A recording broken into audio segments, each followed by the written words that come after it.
pasa es que no los quiero ver más. Bueno, voy a empezar.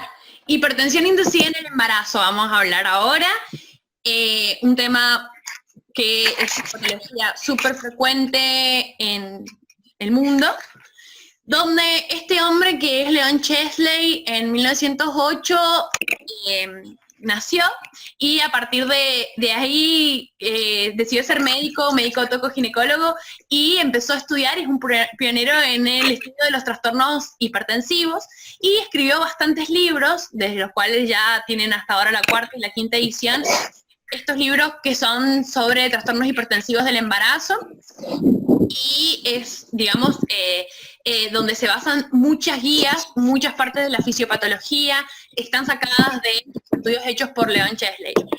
Un poco para hablar acerca de la hipertensión inducida en el embarazo, es que tenemos que saber que estos desórdenes hipertensivos, como les digo, afectan a la mayoría de las embarazadas, y bueno, tiene una incidencia del 10% de la hipertensión, del cual la preeclampsia ocupa el 3%, y tenemos que saber que generan complicaciones tanto maternas como fetales en todo el mundo. Y saber que además estos trastornos hipertensivos son la primera causa de mortalidad en países desarrollados y la tercera causa en los países en subdesarrollo, como lo vemos acá en este gráfico. Nosotros vemos que tenemos en el 2018 la mortalidad materna por hipertensión inducida en el embarazo fue el 16.2%. Se cree que es la primera causa en los países desarrollados, no por la falta de insumos, sino por tener una falta de un desarrollo de un cribado oportuno, que es básicamente de lo que vamos a hablar ahora. Bueno, primero lo que le quería contar era la fisiopatología, que básicamente también se las explicó la Meli. Tenemos que saber que la placentación se produce entre la semana 6 y la semana 18, hay dos oleadas, una se produce oleadas de trofoblastos, a eso se refiere. Hay dos oleadas, una oleada a las 12 semanas y otra oleada a las 18 semanas, y lo que se produce es una difusión placentaria por un defecto en la invasión trofoblástica. Este defecto en la invasión trofoblástica también lleva a un defecto en la remodelación de las arterias espiraladas, como hablábamos, y esto lo que va a producir es hipoxia y disfunción placentaria. ¿Qué es lo que hace esto? Esto hace que se liberen gran cantidad de factores antiangiogénicos a la circulación materna, como son el PIG o las endoglinas, que lo que van a hacer estas, van a hacer en el feto, pueden producir restricción de crecimiento uterino a largo plazo, estado fetal no tranquilizador o muerte intraútero. Esta hipoxia placentaria, como dijimos, era a causa de defectos de la invasión trofoblástica, porque nosotros tenemos que también diferenciar que hay pacientes que tienen mayores riesgos a tener hipertensión inducida en el embarazo, como van a ser aquellas pacientes que ya tienen una hipertensión previa o con antecedentes de preeclampsia. Toda esta disfunción placentaria lo que va a llevar es a una enfermedad en el endotelio, que lo que va a hacer también es producir una liberación de citoquinas proinflamatorias y una disminución del óxido nítrico, que es vasodilatador. Lo que va a hacer es contraer las arterias espilaradas, y eso va a también producir una respuesta inflamatoria, que en eso se basaría la fisiopatología de la hipertensión inducida en el embarazo. Como para saber qué es lo que es normal y qué no, quise ponerles el nivel normal de la TA durante el embarazo. Ay, se fue. Y es de 120 más menos 12, con 70 más menos 12. Y en lo que nos vamos a basar nosotros para definir hipertensión inducida en el embarazo va a ser en las guías de diagnóstico y tratamiento de la hipertensión inducida en el embarazo de la Nación, que es de medida del 2015, con bastantes revisiones, bastante actualizada, y por la cual seguía nuestro servicio. Y vamos a definirlo a la TA, a la hipertensión inducida en el embarazo, como una TA mayor a 140/90, tomada en dos oportunidades separadas con el transcurso de una semana, que se descubre a partir de la semana 20 de gestación y que va a retornar a valores normales dentro de las 12 semanas postparto. Es importante conocer esto, la definición de hipertensión. Antes se creía que el aumento de más del 30% de las cifras habituales que tomaban a la paciente nos daba el diagnóstico de HIE. Mucha gente sigue creyendo de esa manera, por eso encontramos pacientes a veces que nunca hicieron más de 140-90, pero las vemos 130-80, y las medican. ¿Por qué? Porque al principio del embarazo la paciente tenía 90-50, 90-60, y a partir de la semana 20 empieza a incrementar 30 milímetros de mercurio la sistólica o 15 milímetros de mercurio la diastólica. Esta es una definición bastante vieja, es antes del año 2000, que no se debería usar, y bueno, ya está básicamente en desuso, pero saber que si las pacientes han aumentado eso, más de un 30% sus cifras arteriales, tenemos que seguirla un poco más de cerca, porque fisiopatológicamente algo debe estar sucediendo en sus arterias espiraladas y en la placentación.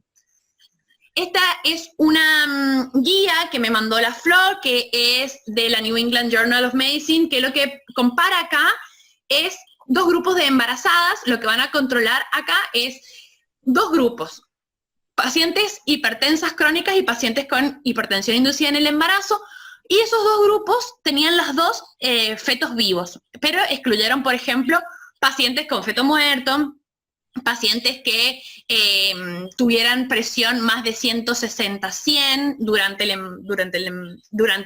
el control, para incluirlas en ese grupo. Y lo que ellos querían ver era evaluar si el control estricto sobre el control no tan estricto de la presión generaba algún cambio en la, por ejemplo, en este caso fue en ver si hay riesgo o no de pérdida de embarazo, si el neonato requería a las 48 horas de haber nacido, requería cuidados intensivos de alta complejidad, y las complicaciones maternas. Entonces nosotros siempre creemos que si nosotros mantenemos a una paciente con el control estricto, lo que tiene de bueno este estudio es que nos demuestra que básicamente mantener una presión a niveles normales es sumamente estético. No es algo que nos va a modificar mucho el pronóstico y las complicaciones luego del parto. Entonces, lo que ellos vieron es que no encontraron diferencias significativas entre ambos grupos. O sea, quiere decir, este estudio fue un estudio aleatorizado, multicéntrico, que lo que hicieron es, ellos no sabían en dónde estaban las hipertensas crónicas y las hipertensas inducidas en el embarazo. Fue aleatorio. Unas las controlaron estricto, las otras no las controlaron estricto. Y ellos vieron que no hubo diferencia entre las que controlaron estricto y a las que no controlaron estrictamente. Con el grupo que tuvo menos control, lo que sí se vio es que las pacientes luego no tenían una hipertensión severa, pero no se asoció en disminuir las complicaciones maternas, no disminuyó el riesgo de desprendimiento de placenta, no disminuyó el riesgo de HELP, de eclampsia, de trastornos neurológicos. Entonces, para que nos llevemos esto de este estudio, si nosotros tenemos una paciente que es de difícil diagnóstico, porque nosotros acá lo que ellos tomaron como referencia, la del grupo estricto control, mantenerla con una diastólica de menos de 85. Y la del grupo de control más o menos, mantenerla con una diastólica de 100. Entonces, eso es lo que yo quería, bueno, imagino que la Flo es lo que me dijo, que a lo que ella quería apuntar, es decirles que esto básicamente, mantener una presión así con el control sumamente estricto, es cosmético, y saber que aunque las tengamos bastante bien controladas, que las tengamos con una TA sumamente normal, no quiere decir que las complicaciones no vayan a ocurrir. Y como importante que yo les quería hablar es que esto no se nos puede pasar. Esta tabla también es de la guía del Ministerio de Salud de la Nación, donde nos habla sobre los factores de riesgo. Sumamente importantes son los factores de riesgo de saber que las pacientes que tengan anticuerpos antifosfolipídicos positivos, que hayan tenido una preeclampsia, como les digo, y les dijo la Meli, una preeclampsia, no es lo mismo una preeclampsia tardía que una preeclampsia precoz. Entonces preguntar a la edad gestacional de la preeclampsia, pero ya la preeclampsia en sí es un factor de riesgo. Tener complicaciones metabólicas, tanto diabetes tipo 1, diabetes tipo 2, o haber tenido también diabetes gestacional. Historia también de familiares con preeclampsia, que sean mayores de 40 años, que sean nulíparas o que tengan un IMC de más de 35. Estos factores de por sí, ya directamente, si tuviesen alguno positivo, nos indica que esa paciente tiene cierto riesgo de desarrollar una hipertensión inducida en el embarazo durante el mismo. Bueno, ¿cómo vamos a evaluar una paciente embarazada o una puérpera? Según la guía, tenemos una evaluación general y una evaluación obstétrica. Importante porque en casi todos los trabajos nos presentan la evaluación general por un clínico como algo muy significativo. Entonces, que tenga un control clínico y metabólico la paciente, si la paciente ya es hipertensa o si la paciente tuviese una diabetes, hacer también una anamnesis orientada a esa patología, evaluar siempre, generalmente si podemos, todo el cuerpo, o sea, evaluar cabeza, evaluar aparato respiratorio, cardiovascular, todos los signos vitales, generalmente también evaluar miembros para poder evaluar si hay o no edemas, y siempre, siempre calcularles el IMC, porque nosotros muchas veces tenemos la altura, tenemos el peso, pero no calculamos el índice de masa, y el índice de masa es lo que nos va a guiar, porque no es lo mismo que nos diga que, bueno, que pesa 100 kilos, pero mide 2 metros, a que pese 100 kilos y mide 1,40 m, no es lo mismo. Entonces, importantísimo evaluar el índice de masa. Y la evaluación obstétrica habitual que se hace en el control prenatal, de identificar la edad gestacional, medición de la altura uterina, maniobras de Leopold, y evaluar pérdidas genitales, si la paciente tuviese o no sangrado o pérdida de líquido amniótico, si es necesario o no especuloscopía con tacto, y luego en el puerperio realizar la misma evaluación. Entonces, ¿qué le vamos a solicitar a una paciente que sospechamos que es hipertensa inducida en el embarazo? A esta paciente, según la guía, lo que nosotros tenemos que solicitar es ver cómo están sus órganos blancos a los que va a afectar. Entonces, tenemos que evaluar la función renal con la creatinina, con la uricemia, vamos a solicitar una proteinuria de 24 horas y un sedimento. ¿Qué es importante acá? La proteinuria, por supuesto, la proteinuria para poder después identificar si no hay otros trastornos asociados, como por ejemplo la preeclampsia, pero si no tuviésemos una proteinuria con un sedimento en fresco donde pudiésemos ver cilindros granulosos o que nos marque cruces de proteína, también es indicativo y válido de realizar. Otro de los estudios que vamos a solicitar son los estudios hematológicos, porque es un órgano blanco, como decimos, por su fisiopatología, puede generar trastornos hematológicos. ¿Alguien me preguntó algo? Bueno, vamos a pedir un hematocrito. Ya sabemos que la hemoconcentración puede ser una de las características de esta patología. Evaluar el recuento plaquetario por si la paciente puede llegar a presentar un síndrome de HELLP con una disminución de las plaquetas menos de 100.000.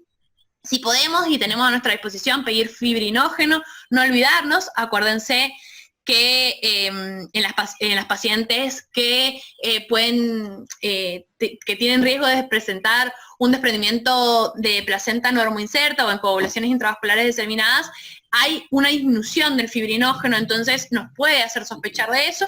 Y algo que no pedimos en el servicio, pero que no es a todas las embarazadas, sino que se evalúa a quién solicitárselo, que es el frotis de sangre periférica, donde podemos evaluar la presencia de esquistocitos, que son los eritrocitos con daño endotelial.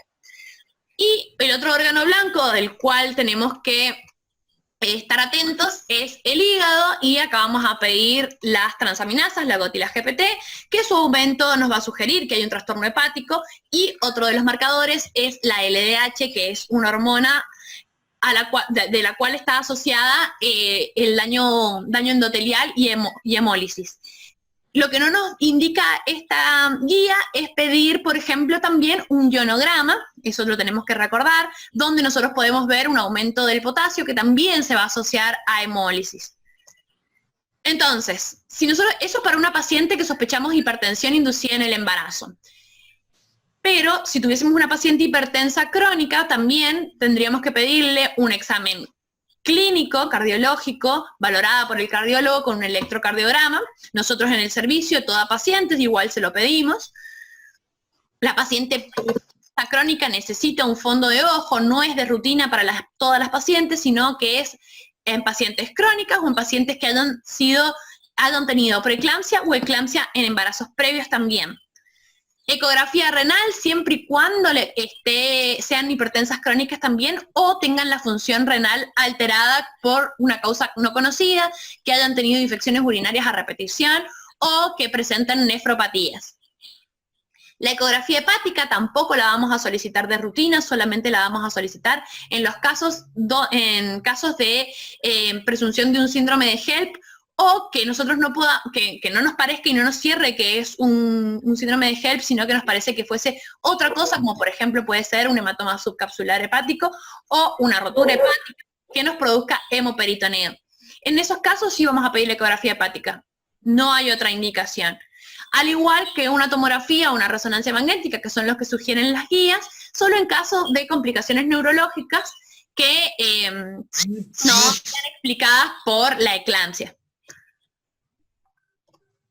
Y, por ejemplo, para que los pacientes tengan un buen control, que es lo que nosotros les vamos a pedir con respecto a su embarazo.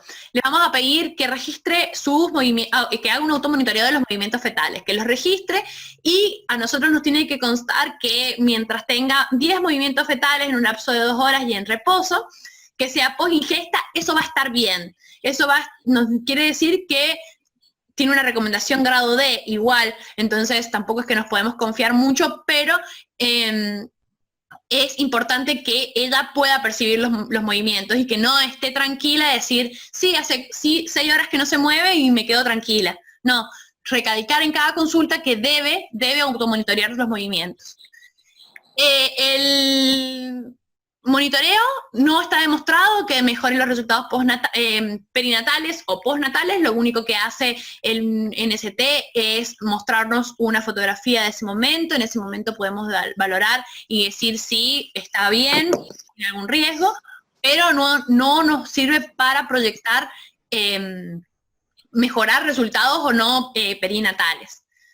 Luego tenemos las ecografías. La ecografía obstétrica, donde podemos evaluar nosotros el RCIU, evaluar el crecimiento fetal, evaluar si tiene insuficiencia placentaria, evaluar los flujos placentarios, al igual que el Doppler. La ecografía obstétrica en los trimestres, como lo ha explicado la Meli, es una recomendación A, o sea que tiene una fuerte evidencia de pedirla. No así el Doppler, que tiene una recomendación B, pero el Doppler debe ser indicado en los momentos precisos, como hablábamos. Entonces, ¿para qué me pareció importante en esta clase que diéramos ecografía antes? Es para recalcar que en el screening del primer trimestre no podemos olvidarnos, si pedimos la TN, pedir el Doppler de las arterias uterinas para ver el índice de pulsatividad de las mismas. Y otro de los parámetros para evaluar el bienestar fetal es el perfil biofísico, que en este caso usamos el modificado, donde se va a valorar la presencia de líquido amniótico con los movimientos, más un NST, donde nosotros ahí vamos a tener el perfil biofísico modificado. Entonces, una paciente que tiene más de 140-90 en 2 tomas, en una toma, le hacemos la siguiente toma, que acuérdense que tiene que estar separada al menos o por 4 a 6 horas, y si se puede con un intervalo de 1 o 2 semanas, mejor. Si la paciente tiene menos de 140-90, sin factores de riesgo, la vamos a manejar de manera ambulatoria. Y si tiene factores de riesgo positivos, le vamos a solicitar el laboratorio que hablamos de los órganos blancos. Un laboratorio donde incluya evaluación renal, hepática y hematológica. Si ese laboratorio nos diera anormal, en la parte que nos haga sospechar de una preeclampsia, nosotros debemos internar a esa paciente. Si nosotros a la segunda toma diagnosticamos hipertensión inducida en el embarazo, le pedimos laboratorio de ecografía, esa ecografía está normal, ese laboratorio también está dentro de parámetros normales, también vamos a manejarla de manera ambulatoria a la paciente. Pero si el laboratorio nos llegara con algo alterado, la ecografía nos diera algún parámetro alterado en el Doppler o algún parámetro físico fetal también alterado, nosotros también debemos internar a la paciente. Entonces, ¿a dónde quería llegar con esto? Nosotros la vamos a internar porque sospechamos que la paciente tiene una preeclampsia, que sería un escaloncito más allá de la hipertensión inducida en el embarazo. Entonces, diferentes sociedades, como la COG, recomiendan que se hospitalice también, esto tiene una buena evidencia, es del Ministerio de Salud de la Nación, pero apoyado en diferentes sociedades científicas a nivel mundial, que ellos recomiendan internar a toda paciente con preeclampsia en cualquiera de sus formas, precoz o tardía o severa o leve, ya que la presencia que hubiese proteinuria, que generalmente es más de 3 gramos cada 24 horas a partir de la semana 20, eso nos implica que la enfermedad, que es la hipertensión inducida en el embarazo, está avanzada y tiene una fase inestable, en lo que la salud del feto de la madre se puede deteriorar de una forma impredecible y abrupta que nosotros no nos demos cuenta. Entonces, un poco para definir preeclampsia, como dijimos, era la presión arterial anormal, más de 140/90, o igual a 140/90, tomada en 2 ocasiones, por lo menos separadas por 4 horas, con una proteinuria superior a 300 en 24 o a 3 en 24. Eso es leve, pero una preeclampsia grave es una preeclampsia que tiene una TA más de 160/110 o con valores de tensión arterial, aunque estén en valores normales o menores, pero que esté asociado a, por ejemplo, una proteinuria más de 5 gramos, a que haya alguna alteración hepática, como habíamos dicho, algo que nos haga sospechar un HELP, alguna alteración hematológica, como por ejemplo una plaquetopenia, o una hemoconcentración bastante marcada, alteraciones renales, como habíamos dicho, la proteinuria, pero también pueden aparecer cilindros granulosos, alteraciones neurológicas, alteraciones visuales, una paciente que en la ecografía veamos una restricción de crecimiento intrauterino o un oligoamnios asociado a una TA de esas características o a valores de proteinuria mayor de 300, también podemos sospechar una preeclampsia grave o un desprendimiento de placenta asociado a esta TA, tenemos que ponerle el sello de preeclampsia. Entonces yo lo que les quería hablar un poco, que también les habló la Meli, era sobre la fisiopatología y en realidad la fisiología. En un embarazo normal, nosotros tenemos que saber que regular el volumen es como lo que nosotros, es a lo que nosotros lo que queremos llegar. Entonces, ¿qué es lo que se produce en este embarazo? Lo que hay es una disminución de la poscarga con un aumento del índice cardíaco y un aumento de la volemia. Generalmente la volemia en el embarazo normal está entre los 6 y 8 litros, o sea que más o menos aumentamos casi 3 litros nuestra volemia. Eso nos ayuda a controlarlo el sistema renina-angiotensina-aldosterona, que aumenta. Entonces lo que hace es aumentar la precarga, aumentar el volumen sistólico y aumentar la frecuencia cardíaca. Eso sucedería en un embarazo normal. Pero en un embarazo con preeclampsia, lo que sucede es que aumenta la poscarga porque aumenta la resistencia vascular sistémica. ¿Por qué sucede todo esto? Porque ha habido una disfunción endotelial. Esa disfunción endotelial está mediada a través de todos los mediadores proinflamatorios que habíamos hablado, sobre todo el tromboxano A2, la prostaciclina, el óxido nítrico, que están inhibidos y eso es lo que producen, como generalmente son vasodilatadores, lo que van a hacer ahora es generar una vasoconstricción con disfunción endotelial al estar inhibidos estos factores y producir así un estrés oxidativo. Entonces, básicamente, esa es la fisiopatología, digamos, de la preeclampsia. Entonces, hablar de la preeclampsia separado de la hipertensión inducida me pareció como que no tenía sentido, por eso siempre la estoy incluyendo, y no incluí las otras formas y manifestaciones graves como son el síndrome de HELP y la eclampsia, que me parece que ellos deberían tener un tratamiento y otra clase aparte. Entonces, como la Meli les habló, yo tenía este estudio, que es un estudio que en casi todas las guías de hipertensión inducida en el embarazo lo menciona, que es el estudio ASPRE, que es un estudio también multicéntrico, es prospectivo. Se hizo en el año 2017 y ellos lo que hicieron fue evaluar la preeclampsia de término y la preeclampsia de pretérmino con la evaluación del screening combinado del primer trimestre para ver si la colocación de aspirina servía o no servía en las pacientes con preeclampsia. Entonces, ellos descubrieron, el screening combinado se basa en esto, se basa en los marcadores bioquímicos, como son el PIGF, que ese es una proteína sintetizada por el citocitrofoblast de la placenta, y la PAPA, también una metaloproteína sintetizada por la placenta, que se llama proteína placentaria plasmática. Eso quiere decir, se evalúan esos dos marcadores combinado con el Doppler de las arterias uterinas entre la semana 11 y la semana 13.6, y lo que ellos hicieron es a las pacientes que tenían esos marcadores elevados o que con esos marcadores les presentara un mayor riesgo de tener preeclampsia, se les colocó aspirina. Entonces ellos descubrieron que la administración de aspirina en comparación con el placebo, o sea, a un grupo lo dividieron, le dieron aspirina, al otro grupo le dieron placebo. Ellos compararon que a las pacientes que le daban aspirina antes de la semana 16, que es antes de que se produzca la oleada trofoblástica nuevamente, porque si no, si la ponemos después de ahí, ya básicamente no tiene sentido porque la vasoconstricción de las arterias espiraladas ya va a estar instalada, y la disfunción endotelial también.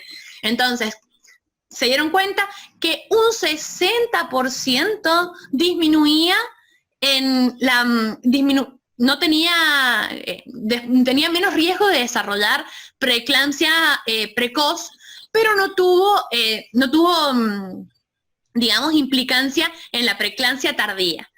Entonces, ellos vieron que en mujeres con un solo embarazo, que fueron identificadas con este examen que yo les decía del primer trimestre, que era combinado, que determinaron que tenían alto riesgo, les colocaron aspirina de 150 miligramos una vez por día entre la semana 11 y la 13.6, hasta antes de las 36 semanas de gestación, redujeron el riesgo de preeclampsia pretérmino en un 60%.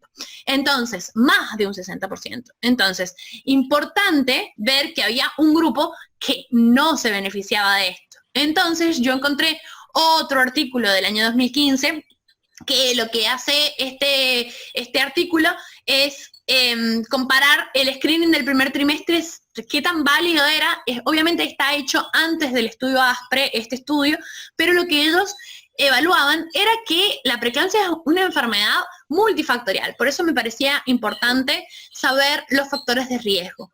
Entonces, nosotros atendiendo a los factores de riesgo nos vamos a dar cuenta que hay riesgos tanto personales como metabólicos, protrombóticos, cardiovasculares y placentarios. ¿Qué nos interesan de estos riesgos? En este momento nos interesa el riesgo personal y placentario. Se dieron cuenta que a las pacientes que les dábamos aspirina disminuían su riesgo de tener preeclampsia pretérmino.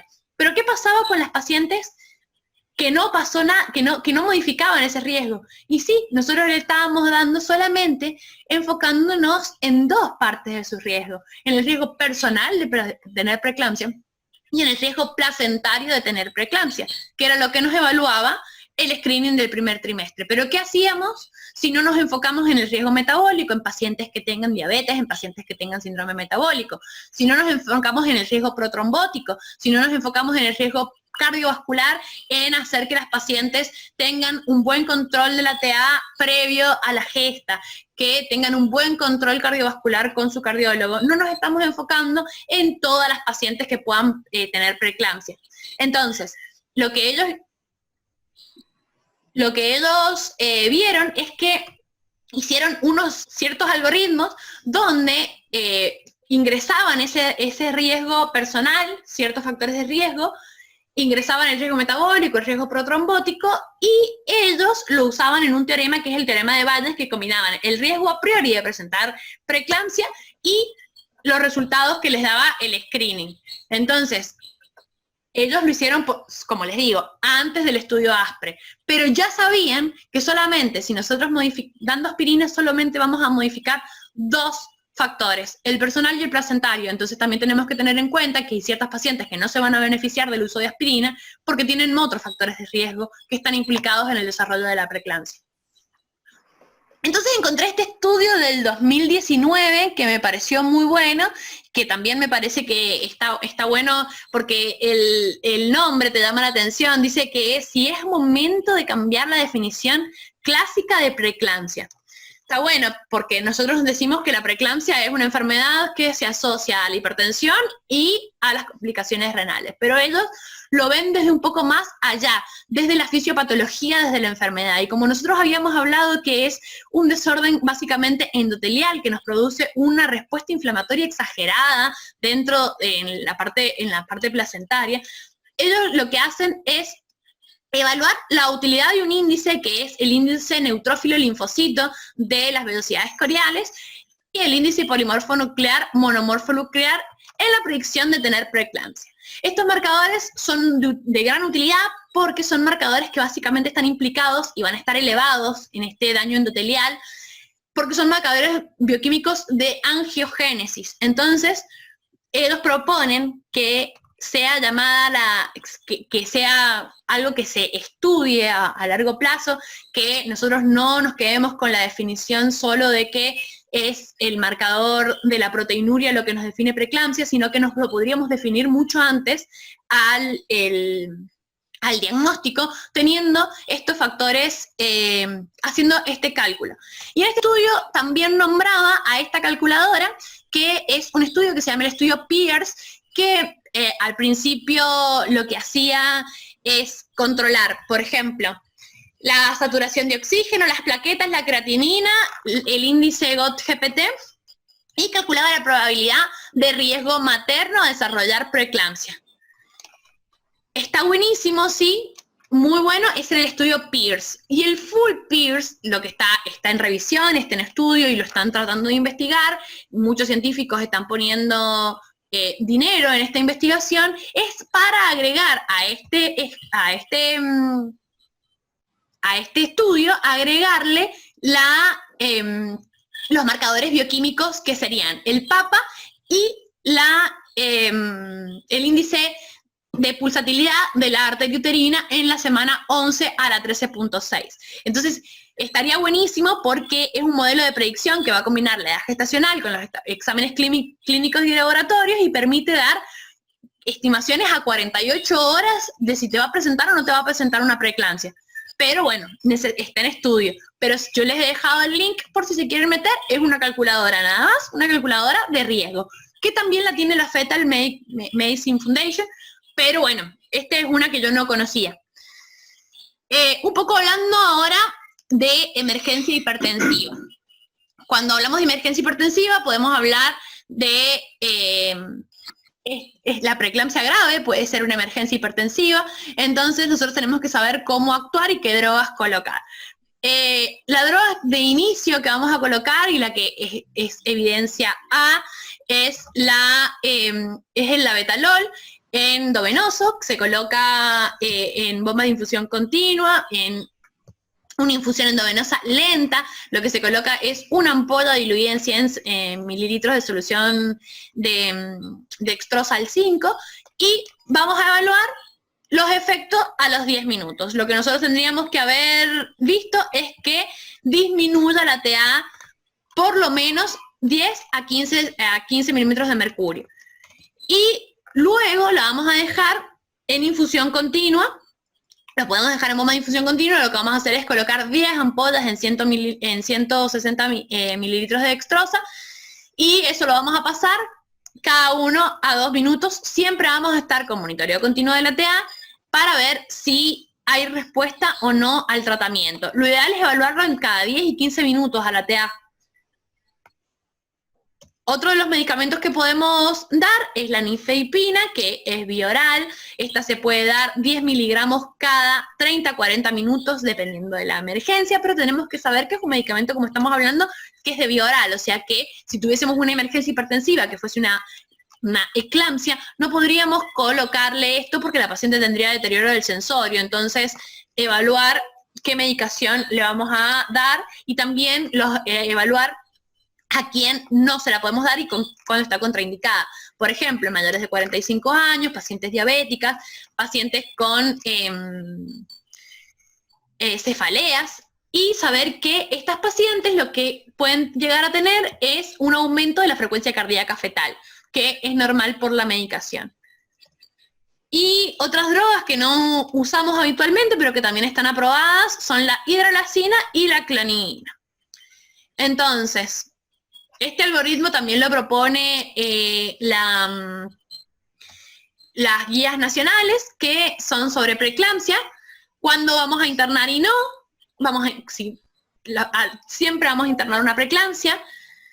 Generalmente vamos a tratar de que sea en un hospital de tercer nivel, por suerte nuestro hospital es de tercer nivel, y las preeclampsias leves con menos de 37 semanas las podemos expectar hasta la finalización del embarazo. Una preeclampsia de 37 semanas, mayor de 37 semanas, que nos viene, podemos interrumpirla. Eso no es lo que nos indican las guías del Hospital Rawson, que ya vamos a ver qué es lo que nos propone.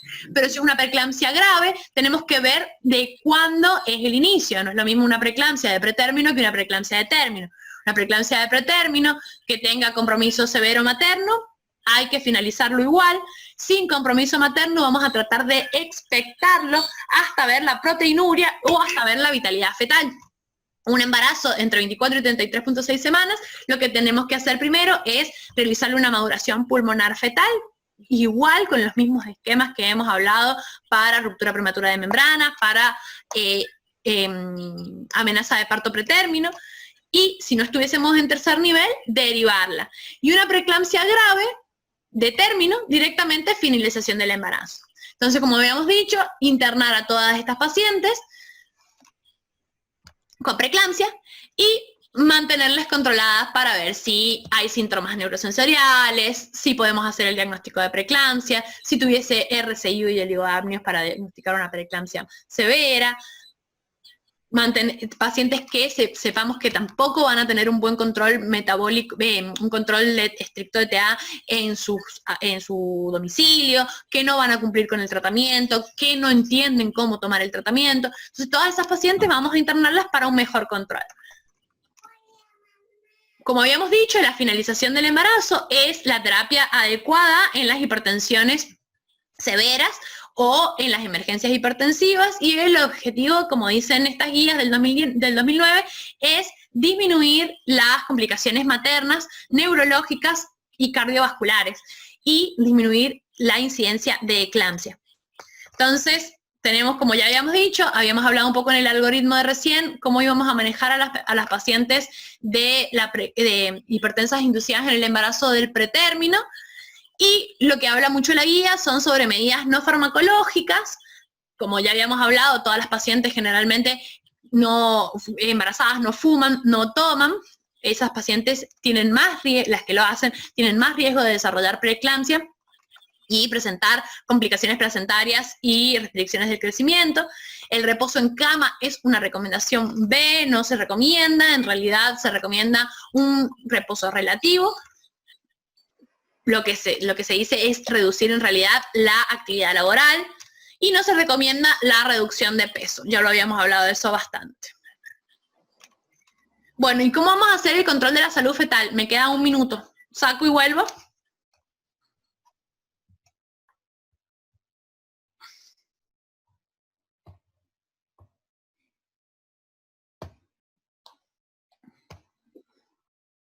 Sigo.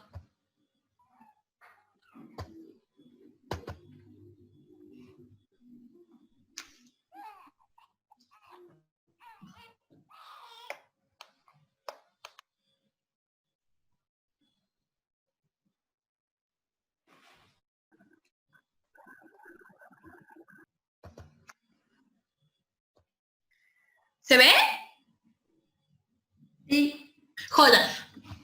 Entonces, el control, me pareció importante esto del control metabólico de la paciente durante el trabajo de parto o antes del trabajo de parto, porque, por ejemplo, mientras la paciente no esté en fase activa de trabajo de parto, nosotros le vamos a colocar solamente un fisiológico del 0,9 a 30-40 gotas por minuto, solo para hidratar y mantener el control glucémico entre 70 y 120 de esa paciente. Cuando nosotros pasamos a la fase activa de trabajo de parto, vamos a cambiar el suero por una dextrosa al 5 a 7 gotas por minuto. Y vamos a controlar la glucemia entre 3 a 4 horas. ¿Por qué? Porque nosotros si tenemos una glucemia menor a 110, volvemos a cambiar, mayor a 110, volvemos a cambiar a solución salina.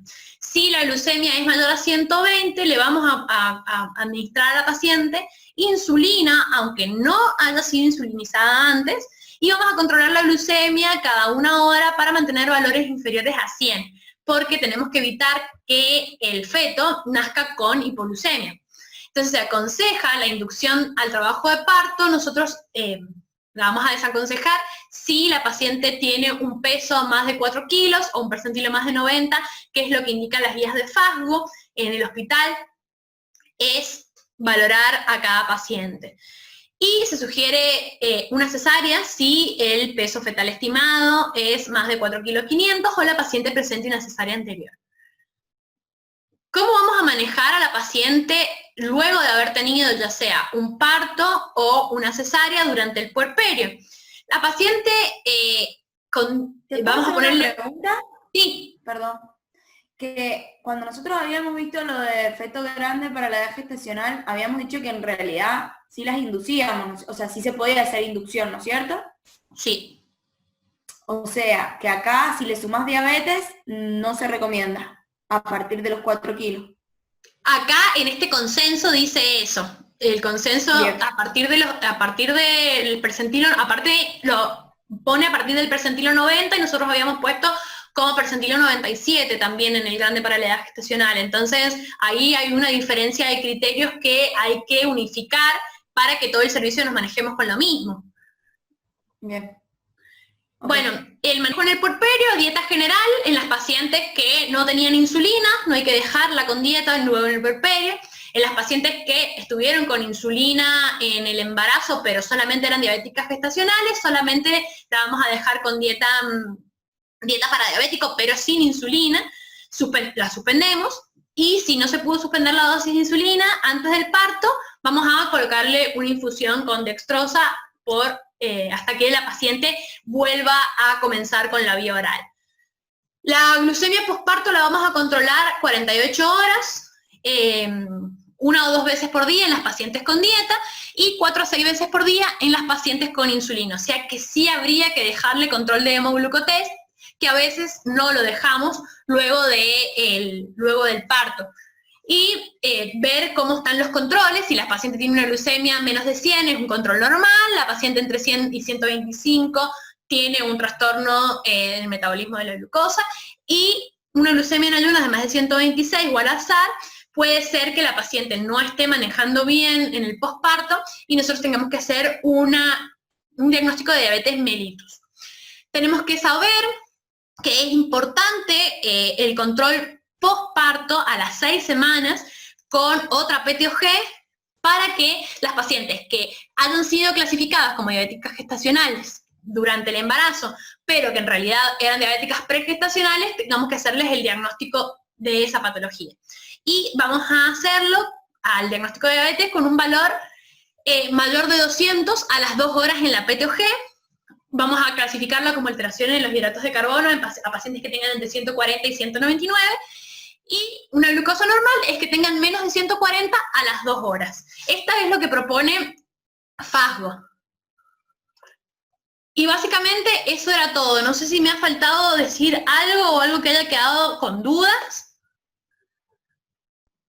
No. Algo que ustedes digan, uy, esto sí, no lo sé, esto me genera más dudas, o esto no se me queda, no me lo acuerdo. Mira, yo anoté unas cositas acá. Dale. Respecto al screening de las pacientes que nosotros vemos en consultorio, viste que decía antecedente de macrosomía, antecedente de diabetes en embarazo anterior, factores de riesgo familiar, etcétera, etcétera. Entre ellos decía índice de masa corporal mayor a 25 preconcepcional, o sea, el 90% de nuestras pacientes, ponele. ¿les deberíamos empezar a hacer a todas screening a partir, digamos, antes de las 24? Pregunto. No, porque lo que te dice es que ¿Por qué? tenga más de 3 factores de riesgo. Y ahí estás nombrando. Más de 3. Claro, las pacientes con más de 3 factores de riesgo sí se considera antes de la semana 20, antes de la semana 24, empezar a hacer el screening. Que si te pones a pensar, básicamente también son todas, porque Sí, hay muchas. muchos tienen antecedentes de padre. Hay algo que nunca preguntamos, que es si se acuerdan de su peso al nacer, que es muy importante, si de esa paciente ha sido macrosómica, puede tener también, como habíamos dicho, que a largo plazo puede tener complicaciones, tanto como obesidad o diabetes, pensar que esas pacientes pueden ser ahora candidatas a tener diabetes gestacional durante su embarazo. Entonces, 3 o más factores de riesgo durante el control, podemos hacerlo antes de la semana 20. Sí. Ok, y te hago otra pregunta. ¿Por qué no hacemos el control con la hemoglobina glicosilada? Porque esa nunca la pedimos y, digamos, es uno de los criterios o uno de los valores que tenemos que tener en cuenta para ver si está teniendo buenos Y es controles. re importante porque en realidad es la única que nos va a decir el control metabólico que ha tenido la paciente en los últimos 3 meses. Exactamente, porque en realidad la hemoglobina glicosilada no está como estudio de screening en el control que propone la guía de Nación, como control prenatal. Pero está buenísimo si vos estás viendo una paciente que tiene estos factores de riesgo, pensarlo y pedirlo. Muchas veces lo hemos pedido, nosotros la hemos visto a la paciente y hemos agregado una hemoglobina glicosilada a su primer control. Digo, es una tontera porque es solamente decir que nos guiamos o por Fajo o por el de Nación, pero digamos, está bueno el control. ¿Sí? Por lo menos es una paciente que vemos que tiene muchos factores de riesgo. Sí, es que es la que más dudas se plantea en la paciente con factor de riesgo, porque la paciente que tiene diabetes gestacional, vos tenés que saber que la hemoglobina glicosilada la tenés que pedir. Eso sí. Igual que la cetonuria, que muchas veces no la pedimos en el control, igual que la proteinuria, que tampoco la pedimos en el control. Entonces eso, siempre tenemos la proteinuria pensada para las hipertensas, pero no la pensamos para las diabéticas. Sí, y si nos da cosa que yo siempre tengo duda, una proteinuria alterada diabética, nos aumenta el factor de riesgo, pero o sea, en el caso de la hipertensa nos determina una preeclampsia, y en el caso de la diabética... No te una determina prediabetes. No te determina conducta, sino mayor riesgo de complicaciones maternas y fetales. Bien. Porque acuérdate que esa paciente te puede hacer una insuficiencia renal, ¿sí? O te puede hacer algún otro problema renal con una proteinuria alterada, y también te indica el mal control metabólico que está teniendo la paciente con sus glucemias, porque por algo tiene una proteinuria alterada. Claro. Tuvimos una paciente que la tuvimos en clínica médica con una, no me acuerdo quién era, porque tengo que ir a escuchar los latidos que tenía. Sí, pero era una lúpica al final. Esa de mierda era, sí. La paciente tendría un síndrome nefrótico. Eso, está hinchadaza mira. Sí, me acuerdo.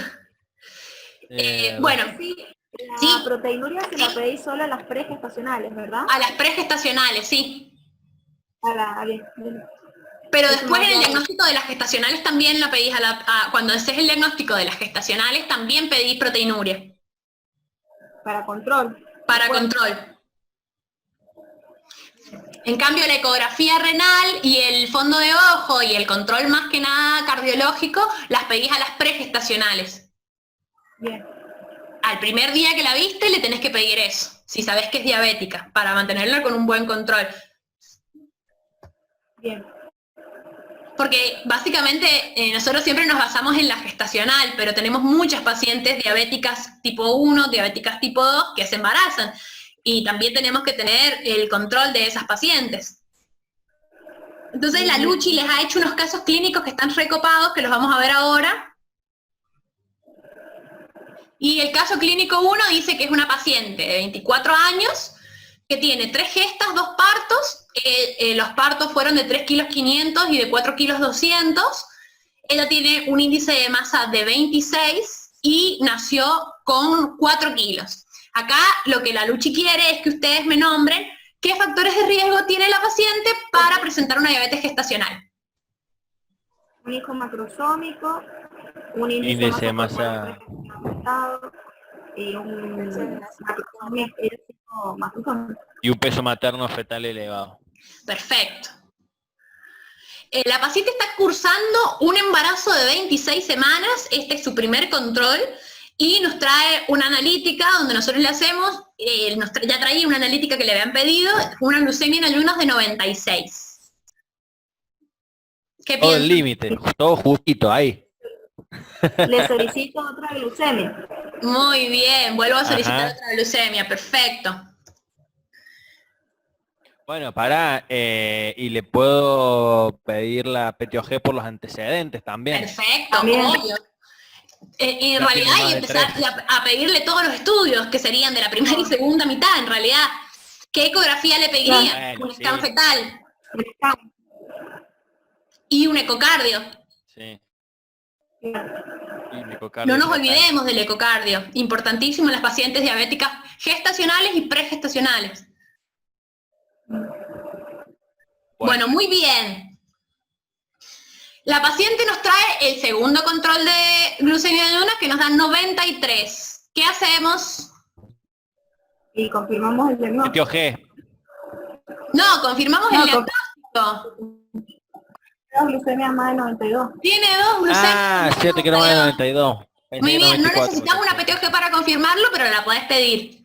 Entonces, confirmo el diagnóstico de diabetes gestacional. Bueno, ¿qué le dirían ustedes, de acuerdo a los 4 pilares? Nómbrenme ustedes, ¿cuáles eran los 4 pilares que nosotros vamos a enfocar nuestra terapéutica?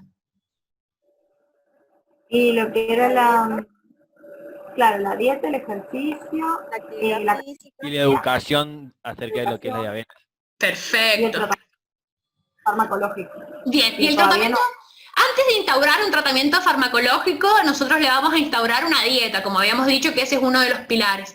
Y tenemos que saber que tenemos que dejarla a la paciente 7 días en control con dieta. O sea que no la vamos a insulinizar directamente. Amén que nosotros no lo hagamos, lo hace el diabetólogo, lo podemos hacer nosotros, acuérdense que es 0,1 a 0,2 unidades por kilo de peso de insulina NPH. Tratamos de dar insulinas humanas, porque acuérdense que si les damos insulinas de origen animal, pueden crear anticuerpos antiinsulina, que generalmente se crean con las insulinas de origen animal. Entonces vamos a elegir una insulina humana sobre todo. Generalmente empezamos con NPH, podemos empezar a insulinizar nosotros, acuérdense de también, como habíamos dicho, la educación diabetológica, explicarle que es una patología del embarazo que puede reclasificarse luego de 6 semanas posparto y dar una diabetes tipo 2 que no había sido diagnosticada previamente. Muy bien, entonces acá lo había puesto educación, alimentación, actividad física y fármacos. Muy bien, lo dijeron excelente. Vamos al caso 2. Que es una paciente de 34 años, ella está cursando un embarazo de 33 semanas por FUMI y ecotardía, tiene pocos controles en el embarazo, y nosotros vimos que en su laboratorio le encontramos los estudios y vimos una glucemia de 125. ¿Qué hacen ustedes? ¿A las cuántas semanas fue esa glucemia? Es desde el primer control que ella tuvo, no sabemos, porque tenía pocos controles. Igual hay que pedirle de nuevo una analítica, porque tampoco te da diagnóstico de pregestacional, no llega a 123. Perfecto. O sea, una nueva glucemia en ayunas, perfecto. Le piden todo completo. ¿Qué le pedirían? Tiene 33 semanas. ¿Le pedirían una PTOG? Sí. Sí. Muy bien, muy Todavía- bien. No nos va a ayudar mucho para nuestros 4 pilares terapéuticos, pero sí para ver la conducta obstétrica a tomar.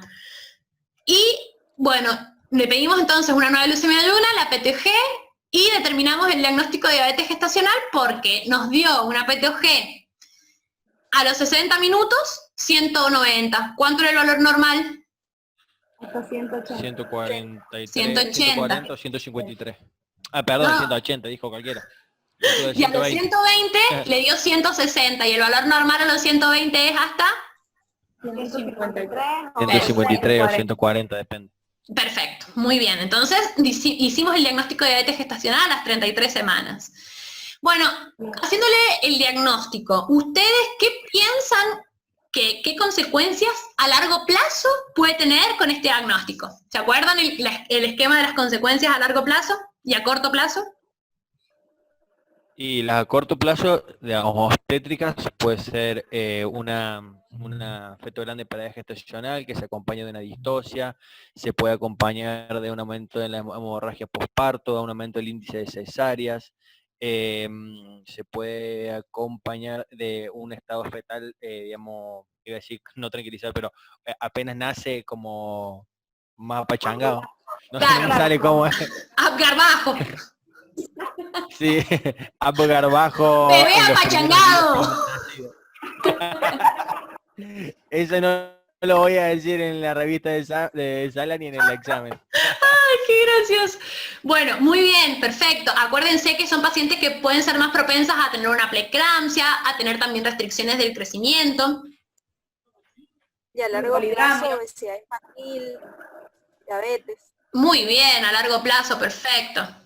Muy bien, generalmente están todas las que han nombrado ustedes. Acuérdense que este feto, además de tener un Apgar bajo, tienen complicaciones metabólicas. Generalmente los grandes para la edad gestacional, como tienen distribuida la masa muscular y la masa grasa de manera inhomogénea, tienen mayor cantidad de organomegalia, acuérdense que tienen mayor complicaciones metabólicas, hacen hipoglucemias, hiperbilirubinemias, policitemias. Entonces, esas complicaciones también, aunque no sean maternas, son fetales y son a corto plazo.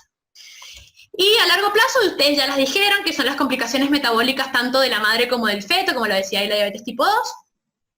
Bueno, ¿cómo hago el control metabólico de esta paciente? ¿Cómo nosotros vamos a saber si estamos entre los objetivos y no? Nómbrenme ese cuadrito de objetivos del control. En ayunas tenía que tener Entre 70 y 120. menos de entre 70 y 90. Entre 70 y 90 y postprandial menos de 120. Exacto. Ausencia de cetonuria. Cetonuria. La fructo, ¿cómo se llama esa otra? Fructosamina. 180. Nunca la pedí, me la vi. Una hemoglobina No. glicosilada menor a Hemoglobina 6.5. glicosilada menos de 6.5. Bien. Y no hacer hiperglucemias. No hacer hipoglucemias, perdón. Que es menos de 60. O sea, como que esos serían los objetivos de nuestro control metabólico, que es lo que le vamos a explicar a la paciente cuando le damos la educación diabetológica. ¿Qué? Que aumente de peso de manera normal. Exacto, pero la con ganancia control de ponderal peso, adecuada. también. Exactamente. Bueno, la paciente le dio una glucemia en ayunas entre 70 y 90. Ah, no, perdón. Acá la Lucha ha escrito los valores normales. Y ahí eso sería todo. Muy bien, ¿Tienen Lucía. alguna duda? No, estuvo divina, me encanta. Se me olvidó. Después me voy a acordar. Bueno, Era de la metformina, que qué va a pasar con las metforminas en el embarazo. la metformina, según las guías de la guía de Fasgo, dice que si la paciente era insulino resistente con diabetes tipo 2 y ya estando tomándola a la medicación, se queda embarazada, se puede continuar. Siempre y cuando nosotros le expliquemos los Pero beneficios. no se coloca durante el embarazo. ¿Cómo? No, eso, que no se va a indicar nunca durante el embarazo, solo si ya la venía tomando. Si la venía tomando. No he encontrado yo, honestamente, ningún artículo que me diga que la podemos indicar, pero supuestamente es categoría 2, o sea que si los beneficios superan los riesgos, la podrías dar. Bien. Que serían los hipoglucemiantes orales, que no están, en la metformina no es una contraindicación durante el embarazo. Siempre vos le tenés que informar antes de darlo a la paciente que es eso, es un fármaco categoría 2, que si los beneficios van a superar los riesgos de ingerirlo, se le puede dar. Bien. No sé qué otra cosita. Ah, bueno, y no encontré bien esto de que habíamos planteado de por qué siempre dextrosa, pero bueno, lo que encontré fue eso, que al principio del control metabólico la podemos hacer con solución fisiológica, durante el trabajo de parto, digo, y después la pasamos a dextrosa durante la fase activa. ¿Qué es para eso? Es como la paciente está sin insulina y está sin dieta, o si estuviese con insulina, es como para elevar un poco los niveles de glucemia. No sé qué valor tiene. Ok. Así que bueno. La Luchi se Ceci, quiere ir, creo así que cortemos la clase. faltó decir lo de la dosis de insulina antes de la cesárea. ¿Cómo, mi vida? Ah, sí, es verdad. Que la dosis de insulina antes de la cesárea programada. No se la da. Suspende. Se suspende. Y también en el consenso dice que si vos sabés que la paciente como que va a entrar en trabajo de parto, ese día como que tampoco dársela. Darle la dosis de insulina, es verdad. Pero con el estricto Exacto. control de las glucemias para saber si hay que ponérsela. Acuérdense que si es más de 120 hay que insulinizarla, aunque la paciente no haya recibido insulina antes. O sea que Pero suponete que siempre con tenemos, regular. o sea, si tenemos una paciente en liso diabética que sabemos que va a ir a un trabajo de parto y está con insulina, no le ponemos la insulina de esa mañana, le medimos la glucemia y la bajamos. Deberíamos hacer eso, digamos. Eso es lo que se debe hacer. Exacto. Igual que para la cesárea. Siempre vos cuando, por ejemplo, tenés una diabética para bajar, en las indicaciones, si la vas a bajar al otro día sin verla o si va a bajar más tarde, tenés que poner que en la última dosis de insulina no se le dé a la paciente. La de la noche, digamos. No, la de la mañana. Claro, depende del horario que la vayan a bajar a la paciente, porque si por ejemplo, la paciente la van a bajar a las 5 de la tarde, no le podés tener desde la noche sin darle la insulina. Va. La vas a hipoglucemiar a la paciente. Bien. Bueno, Bueno, está bien, gracias. chiquillos, espero que les haya servido algo, aunque sea. Gracias, Ceci, muy bien. Después las clases están subidas en ese mail que les mandé, para que si quieren ver los trabajos que pongo acá, para que los busquen y se fijen que son bastante sencillos en cuanto a la metodología que usan y que se pueden reproducir muy fácilmente para algún trabajo de investigación que ustedes quieran hacer. Y en el Claro. canal de YouTube están las clases también, ¿no? ¿Las está subiendo? Están subidas, obvio, pero les subo el Power por si lo quieren ver Bueno, o estudiar de ahí. Gracias. Les mando un besote, cuídense mucho. bueno. Chao, nos vemos. Adiós. Gracias. Chao.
Flo, mira, es todo un tema de lo de no estar votando por gineco. Ahí he hablado con los chicos, yo también, me tenés toda la razón, me parece sumamente injusto, hay que hablar bien, yo voy a hablar ahora con el Tito para ver y que organicemos bien cómo vamos a hacer, porque no puede ser que ustedes dos estén ahí metidos y no haya más nadie, como que tenés toda la razón. No estoy entendiendo mucho por lo que me estoy viendo cómo se están distribuyendo, pero si vos tenés alguna idea, entonces yo creo que tenés toda la razón.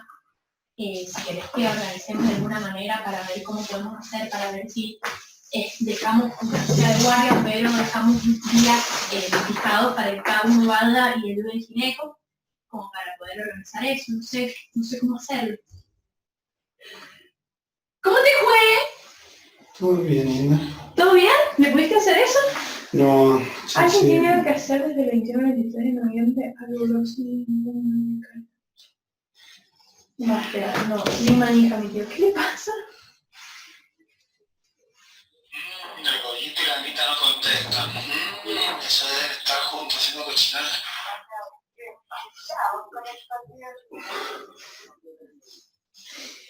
Despachadas. Emballados. Ah, emballadas. ¿Cómo te fue, Nina? Bien, recién acabo de terminar. Sí, ¿en qué podría funcionar este chiste? Bueno, Anita. ¿Nos vamos a dar un tatú? Ojalá.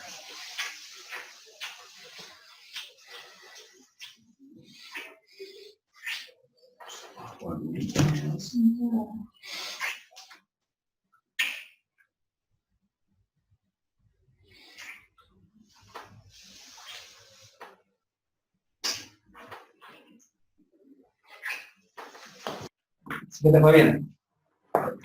Uy, eso es. Uy, Mira si seguía grabando. es que ha seguido grabando, mira, detener la grabación.